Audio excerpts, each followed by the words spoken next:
promoting the free exchange of ideas, questioning the status quo, and having some fun along the way. This is the Are We Idiots Show. Now here are your hosts, Mark Weaver and Rich Kroll.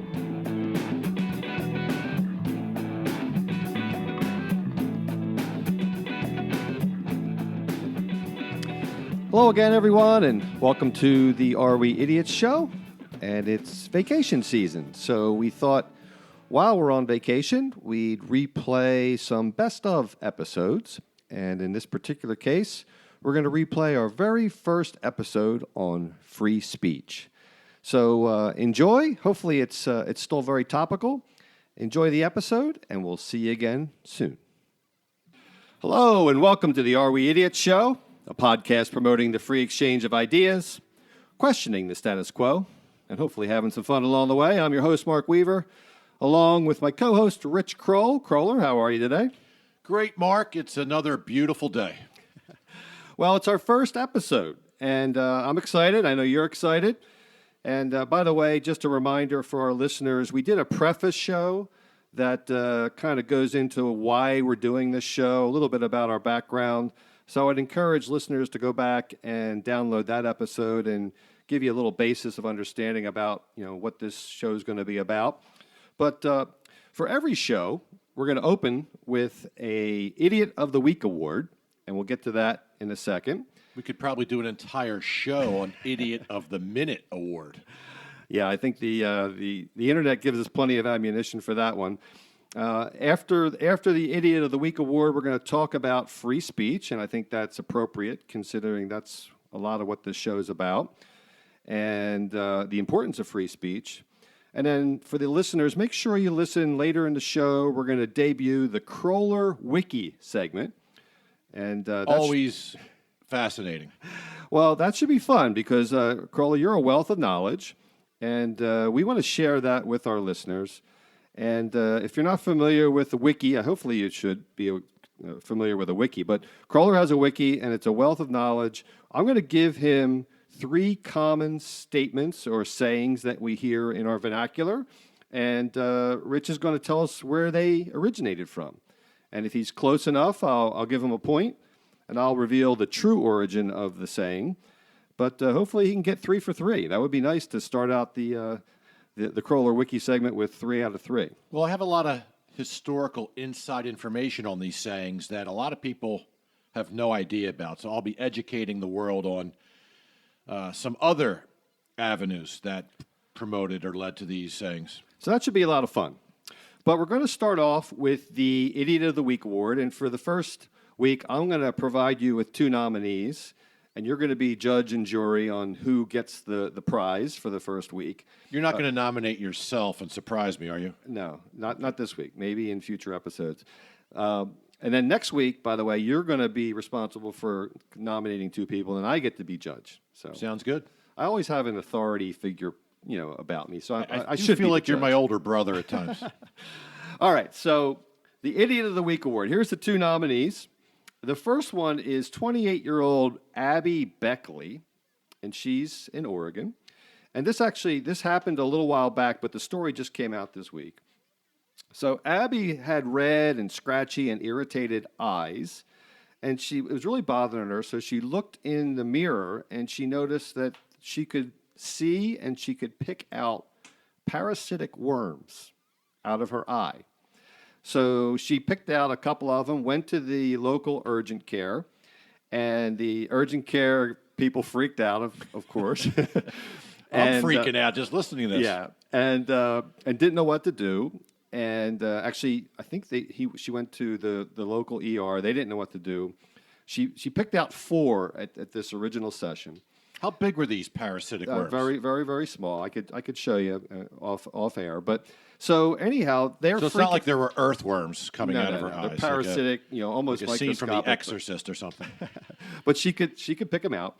But anyhow, she overheard the ER doctor calling the CDC and saying, "This patient has worms coming out of her eyes. What are we going to do?" Like panicking. So anyhow, they lobbed this case into the CDC to say, like, what is this? What do we do? She flew home and over the next several weeks, she picked out 10 more worms. 14 total, if I'm counting correct. 14 total. You're good at math. And the bottom line is that, without going into too much detail, they were just these parasites that typically infect cattle. There's been no known human infection before, but they hypothesized that she might have gotten it from a fly hitting her eye while riding a horse or fishing or whatever. But the reason I think she's an idiot is because I would have been freaking out. I would have been, she went home. Maybe she's just ultra brave, but she went home. She's picking worms out of her eyes for 3 weeks while the CDC figures out what's wrong with her. I would have been freaking out. I would have been demanding attention in the ER. And, I don't know. I mean, what do you do when worms are in your eyes? Do you just take it calmly? I think I would rush to Will's Eye Hospital, going 100 miles an hour, because the two most important things we own are our brains and our eyes. So some men might argue a different part of the body. There's a third one. I didn't want to. I'm just going with the top two. But yeah, so she's either an idiot or the calmest person I've ever met. I want her on the foul line in front of 20,000 people screaming when the game's on the line. But I have to think about that. Well, foul line, that's a good segue into our second nominee for Idiot of the Week. And this may be hard to overcome because you and I both have a basketball background. So Golden State Warriors coach Steve Kerr this week was not identifying well and communicating well with his team. The team happens to be the best team in the league, the Golden State Warriors. So he decided to let his players coach a game versus the Phoenix Suns.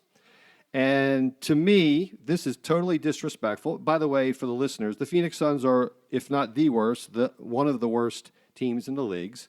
So it was pretty obvious that Kerr did this because he knew it was an automatic win. It's totally disrespectful to not only especially the Suns players, but their whole organization, the fans, the referees, everyone, the whole league, truthfully. And I usually like Steve Kerr. He's a pretty thoughtful guy. He happens to bash Donald Trump a lot, which doesn't make me sad. But Steve Kerr, any thoughts on that before we vote?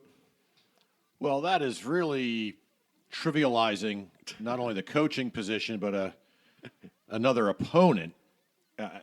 It sounds pretty stupid to me. I mean, the assumption is you're going to kill them. You're almost making public farce and making fun of a team, a professional team. And, clearly they don't need to win the game, right? Because what if they did lose the game? So, yeah, that's an interesting one I'm now thinking about in comparison to Worm Eye Lady. Well, I mean, in my mind, if you're embarrassing people in private, that's one thing. But if you're doing it in public, I mean, that's really takes a lot of guts. So anyhow, it is absolutely an idiotic move. So it's now in your court, Judge. You have to decide who gets our inaugural Idiot of the Week award. Is it Abby Beckley for the eye worms and how she handled it, or is it Coach Steve Kerr? I think Abby in Oregon would be maybe a different award. Maybe the Clueless Award of the Week or the Insane Award for the week. I don't know if it's completely idiotic. There's absolutely an idiotic perspective on that, but she might be more clueless or the calmest, toughest gal we've ever met. So I'm going to give it to Steve Kerr for an arrogant, idiotic, embarrassing move that is just not professional and poor sportsmanship, in my opinion. Yeah, definitely beneath him. So Steve Kerr, the inaugural Idiot of the Week award is coming to you. There'll be a big check involved with that for $1. $1 donation to your favorite charity. And who says we're not generous? Nobody that I know of. Okay, so let's move on to the topic of the day. And the topic of the day is free speech.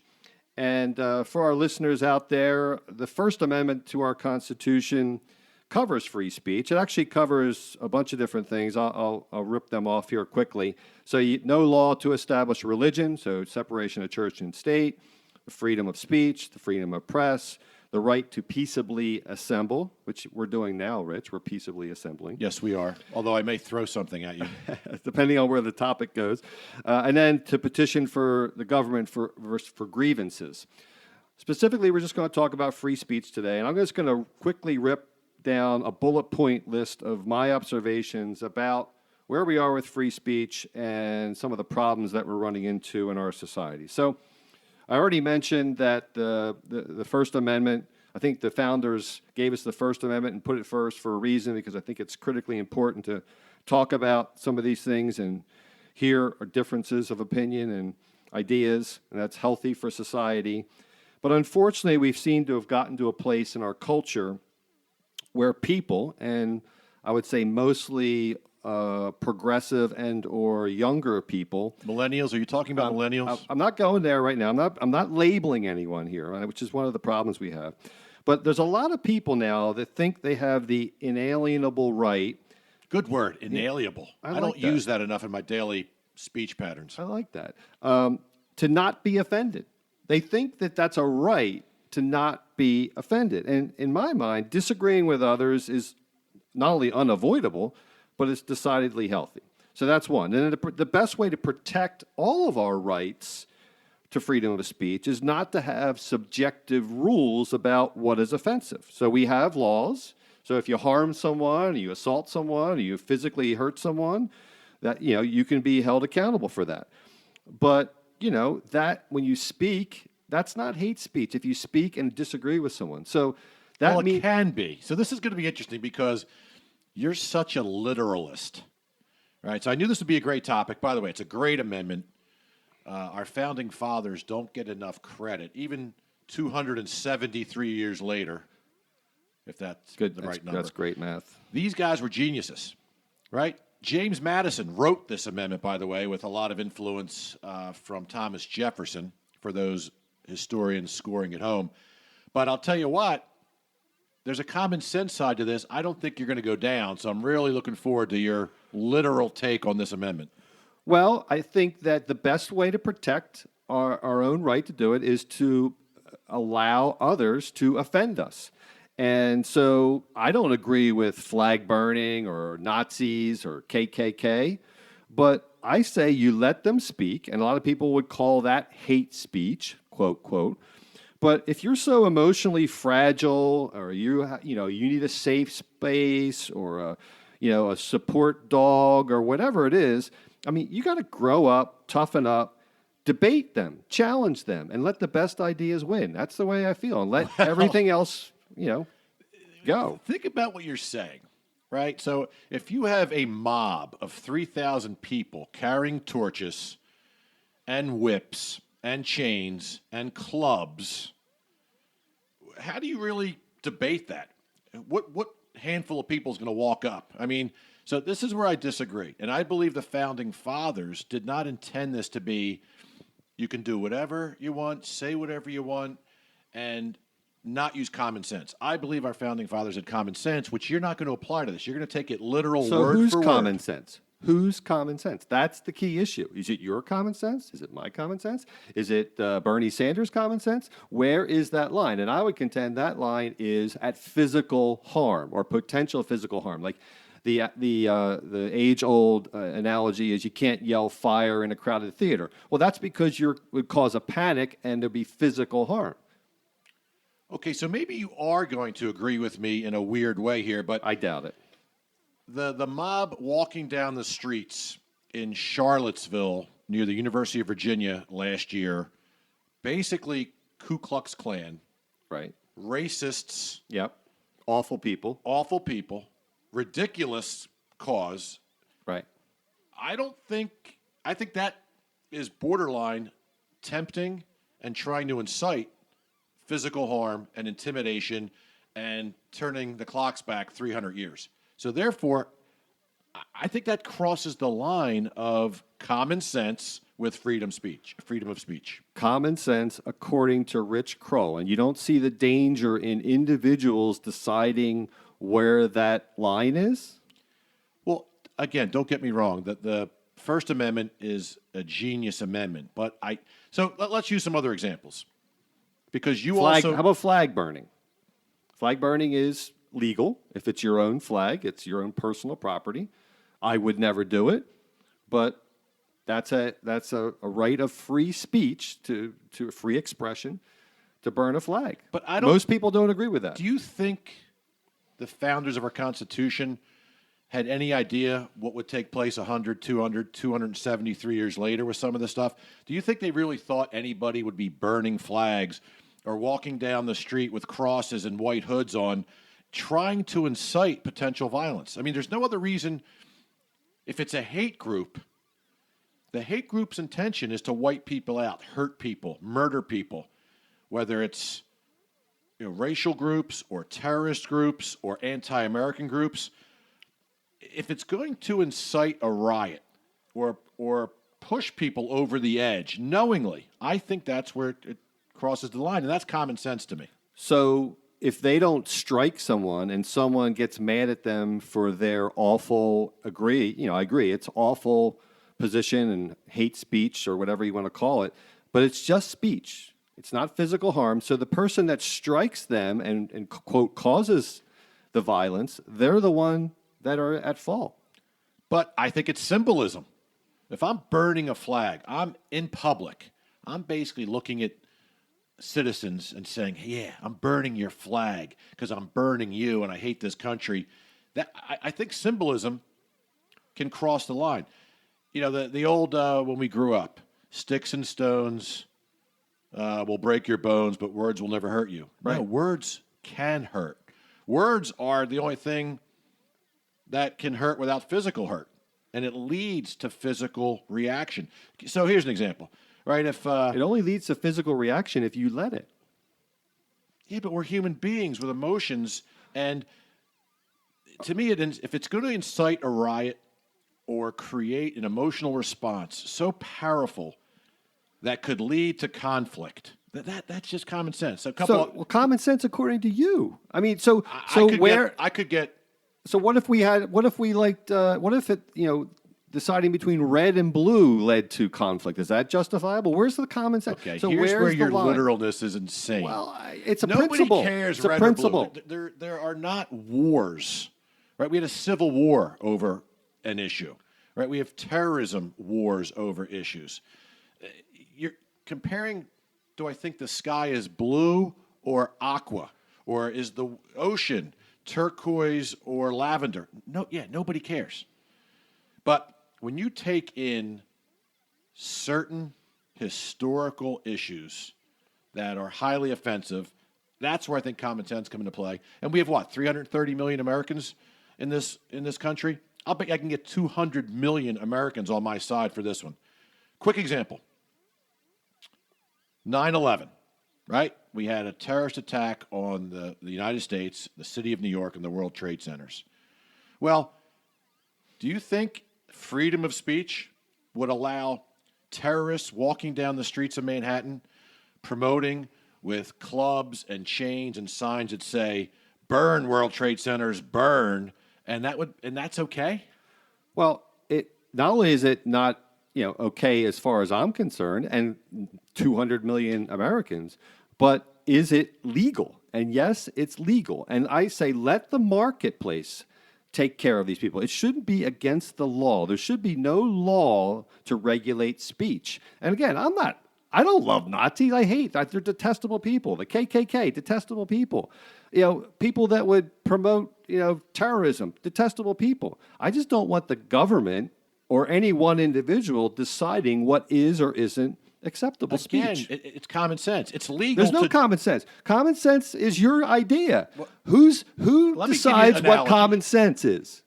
Normal human beings. Okay, who are they? Why, Bernie Sanders, or is it the NRA? Why do you throw Bernie Sanders out there? I don't even like the guy. There's lots of different but you're opinions. a literalist. You're taking word for word the Constitution. It's called the Constitution. Do you know what their intent was 273 years ago? Yeah, to not have a tyrannical government. Tyrannical? Tyrannical. Not tarantula. Tyrannical. Tyrannical. That was where they were escaping from. Listen, it's legal to drink gasoline. It's legal to shove hot pokers in your eyes. Right. Should people do that? No. Exactly. But they're free to. But it's common sense. People kill themselves every day. Is it common sense not to do that? Of course, but people kill themselves every day. That doesn't make it right, or it doesn't. People drive, they speed, they drink too much, they eat too much. But the government shouldn't be in the middle of that, and nor should any other individual. My dear Weave, you can take things too far with this amendment. I'm sure. Okay, here's another one. Some people will agree with me. Doctor, or he shouldn't be called a doctor, Larry Nassar, right? Molested 150 girls over 15 years, was allowed to travel with the teams. Awful human being. Awful human being, right? Should he be allowed to promote the molestation of children and young girls? You saw the guy in the courtroom, the father of 3 girls that were molested. He tried to attack him in the courtroom, and they had to tackle him. And you know what? No charges were pressed because common sense judge said, yeah, if that were my daughters, I would have reacted the same way. So I think... Well, he didn't touch them, for one thing. Well, even if he beat the crap out of them, I think they would have let him go. Well, that's a whole different... That's a whole other topic. I know, but for the another point day. is... What's that to do with free speech if a guy beats someone up? Because I'm trying to give you an analogy that'll get through Not that. a very good one, by the way. Well, maybe it's not, but I'm Thankfully, I'm not losing our first debate. I'm trying to get through this thick cranium of yours that adheres to, word for word. Every word in the Constitution is gospel.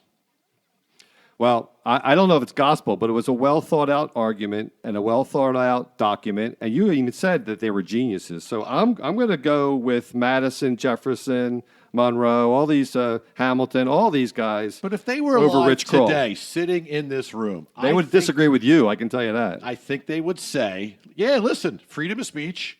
If you want to call the sky red or the ocean purple, that's fine. If you want to take the Democratic side or the Republican side, that's fine. If you want to root for this team or that team, that's fine. If you want to eat steak or fish, that's fine. But if you want to walk down the street as basically a hate group promoting..."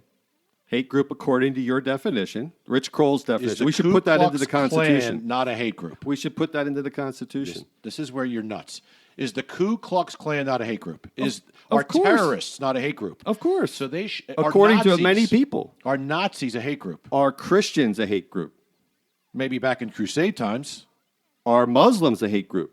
No. Are Jews a hate group? The point is, anyone could be a hate group to another group. That's the difference. It's physical violence is the line, or threat of physical violence, So not speech. If a terrorist group or a Ku Klux Klan group or a Nazi anti-Semite group is walking down the street that represents hundreds of years of persecution, murder, and that, to me, could lead to physical violence very easily, and that's where I draw the line.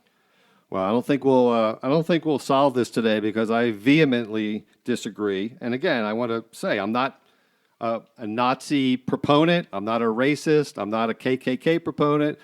Any particular group has the right to do and say what they want as long as it doesn't hurt someone else. So you do use bigger words than I do, like vehemently and whatever else. So that's going to impress some of the listeners and maybe make my arguments not as powerful. I have a feeling that you probably have the majority on your side for this, and I'll probably get the hate mail. But I'm willing to stand on principle. I may send you some hate mail on this one. At least I'll stand on principle. You can have subjectivity all through your yes, your Mr. rules. Literalist, and this is what I expected from you. Okay, so we're going to lighten things up a little bit and move on to the Kroller Wiki segment. And as I mentioned at the beginning of the show, this is where I give Rich 3 common sayings, and he'll give us the origin, and I'll see how close he gets and score it accordingly. So, Rich, the first Kroller Wiki comment or saying is more than you can shake a stick at. More than you can shake a stick at. What do you think that originated as? Well, it kind of ties into our mob theme here with the First Amendment, but, back before television, radio, especially in today's world with social media, people would get on soapboxes in town squares and voice an opinion. And they would often carry a stick because if their opinion was vehemently opposed to... I like that word. I fitted that one in there. Then they'd have to protect themselves if the crowd or the mob came after them. So they would know the level of their opinion being popular or not by the amount of people that came after them and being able to shake their stick at enough of them to keep them at bay. Maybe they had controversial free speech arguments back then, huh? Oh, yeah, I'm sure. Probably some of your relatives. Yeah, maybe that's where it originated. No, actually, you'd be surprised to know, Rich, I don't think I'm going to give you credit for this one. Farmers controlled their sheep. We won't go into sheep. I know you have a long history there. Farmers controlled their sheep by shaking their staffs to indicate where the animals should go. When farmers had more sheep than they could control, it was said that they had more than you can shake a stick at. So that's a 0. I think for I that was one. close. No, not even close. So the second one is Saved by the Bell. And this is a toughie. If you can come up with this one, I'll really be impressed. Saved by the Bell. I honestly know this one, and this isn't even Okay. joking around. Okay. So I probably won't have to even reveal the true No, origin. I almost, if we were in Las Vegas and there was a line on the board that I could bet on myself right now, I would put my mortgage on this one. Okay. So- that can't lose. Do you think I'll know this? This is not rehearsed. Not rehearsed. All right, so He dollar does bet, not know dollar this. bet. I'm putting a dollar bet up. Okay. You So- can send it to Steve Kerr, that dollar. Back in, I'm going to call it the plague era, right? There were certain diseases that would take over maybe 1600s, 1700s, 1800s, pre-medicine, pre-medical advancement. And there were certain diseases that would put people into comas. And they often buried people that were still alive because they thought they were dead. They had all the symptoms of a dead person. And then, they'd realize, oh, wait a minute, maybe Uncle Harry wasn't dead. And they've actually exhumed these wooden graves, and they've seen fingernail scratches, which is horrifying to think about with these people. So in order to prevent burying people alive, they put a string in the coffin up to a bell, and if a person happened to wake up out of the coma, they would ring the bell to save themselves. That is incredible. And for the listeners, I promise that we did not share any of this insight. That is exactly right. That is exactly right. Saved by the Bell, as scary as it sounds, being buried alive was once a common occurrence. People who feared succumbing to such a fate were buried in special coffins that connected to a bell above ground. At night, guards listened for any bells in case they had to dig up a living person. Hand it over. Hand the dollar over right now. Oh, man. You get 1 point. You get 1 point, and you get your dollar back. So Thank you. I will Thank you. gladly pay that. So the last one is waking up on the wrong side of the bed. Waking up on the wrong side of the bed. I often say this to some of my kids. I might have said it a few times to my wife. I know she says it to me all the time. What's that mean? And where did that originate? Well, this has some religious ties. Back in the Puritan days, our early settlers in Massachusetts, John Smith and Pocahontas and all that good stuff. Wasn't John Smith in Virginia? I'm just trying to reference an era, not Okay, there I am being specific again. I'm not trying to be Literal. literal or specificity around this topic. The point is to separate young couples who were not married yet, or they would put a bungalow board in between them, and often it's confusing. Do I have the right side or the left side? It was offensive if you actually slept on the wife-to-be or husband-to-be side of the bed, possibly even burning at the stake. The rules and the laws were much worse back then. I knew you'd work that in somehow. You love that. I do. And hence, you did not want to wake up on the wrong side of the bed. So I would say, survey says, the left side of the body or anything having to do with the left was often associated and considered sinister. To ward off evil, innkeepers made sure the left side of the bed was pushed against the wall, so guests had no other option but to get out on the right side of the bed. What innkeepers? Innkeepers. Where? In the old, I guess, John Smith's era. That was you did very loose research on that answer. I'm sorry, but, I guess that actually corresponds to today where a lot of people think people on the left or progressives are sinister. So maybe there's a tie-in to the current day. There is some tie in there, yes. I guess we're revealing some of our bias here on the first show. So, Crowley, you got 1 point out of 3. I can't you even got to get a do better quarter than point that. on the bed thing. You got to do better than that. You got 1 that point, hurts. Saved by the Bell. Nah, just because it involved the bed, the saying involved the bed. So you don't get points for just saying bed. I don't know. That hurts a little bit. So, Kroller, that's we have to wrap up the show. Any final comments on freedom of speech? Yeah, I'm going to be arguing with you on this one for probably till we die. So we'll have to revisit this. Okay, great. Well, thanks everyone for joining. If you like our show, please subscribe, share, and become a supporting listener. Remember, if what you see or hear sounds idiotic, then we're just the guys to help you sort it out. See you all next week. Take care.